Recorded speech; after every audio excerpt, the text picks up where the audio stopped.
सारंग चहा आणलाय. नाही नको वहिनी चहा, घेऊन जा तू. रात्रभर झोपला नाहीयेस ना?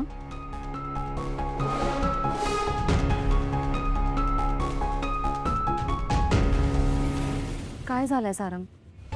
काल तू ओवीला पण माझ्याकडे झोपायला पाठवलंस. नेमके कसले विचार चालू आहेत डोक्यात, सांग ना. काही नाही वहिनी, कामच आहे जरा, बाकी खरंच काही नाही. सारंग, तू मला काही सांगितलं नाहीस तरी ओवीने मला सगळं सांगितलंय. काल तू अबीरच्या आईला न भेटताच तिला तडक तिथून घेऊन आलास. तुला माहितीये, ती रडत रडत मला विचारत होती की अबीरची आई आणि बाबा एकमेकांना ओळखतात का आधीपासून. सारंग, काय लपवतोयस तू? तुम्ही खरंच एकमेकांना ओळखता का? सांग ना. खरंच नाही वहिनी, मी त्या बाईला कसं ओळखेन? काही काय ओवीचं एवढं तू मनावर घेऊ नकोस, काही बोलते ती. बाबा चल लवकर, मी रेडी झाले. आज मला क्लासला लवकर सोड. काल कार्यक्रमामुळे आम्हाला सुट्टी होती ना, म्हणून मी आज खूप जास्त रियाज करणार आहे. बाळा, आज क्लासला नाही जायचं. आजपासून तो क्लास बंद.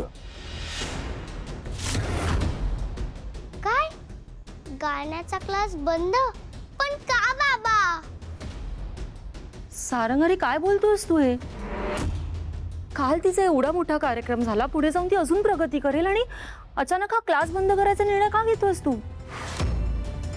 वहिनी, मी बोलतोय ना आता, क्लास बंद. यापुढे ह्या क्लासला ती नाही जाणार. आणि जर गाण्याच्या क्लासला जायचं असेल तर आपण दुसरा क्लास लावूया. या क्लासला नाही जायचं. नाही, मला दुसऱ्या कोणत्याही गाण्याच्या क्लासला जायचं नाही. अबीरची आई खूप चांगली टीचर आहे, मला तिथेच गाणं शिकायचंय. मी बोललो ना ओवी, नाही जायचं त्या क्लासला. काकू बघ ना बाबा कसा वागतोय, सांग ना त्याला.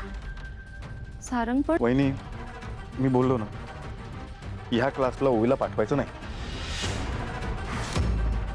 आणि जर गाण्याच्या क्लासला जायचं असेल तर आपण दुसरा क्लास बघूयात, तिथे पाठवूयात, पण ह्या क्लासला पाठवायचं नाही. आणि हे फायनल.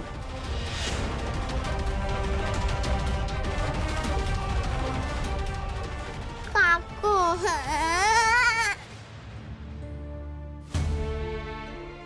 सारंग, तुझा हा निर्णय ओवीच्या गाण्याविरुद्ध नाही आहे, तर अबीरच्या आई विरुद्ध आहे. कोण असेल ही बाई जिच्यापासून सारंग पळतोय? हे कोडं सोडवायचं असेल तर मला त्या बाईला स्वतः जाऊन भेटावं लागेल.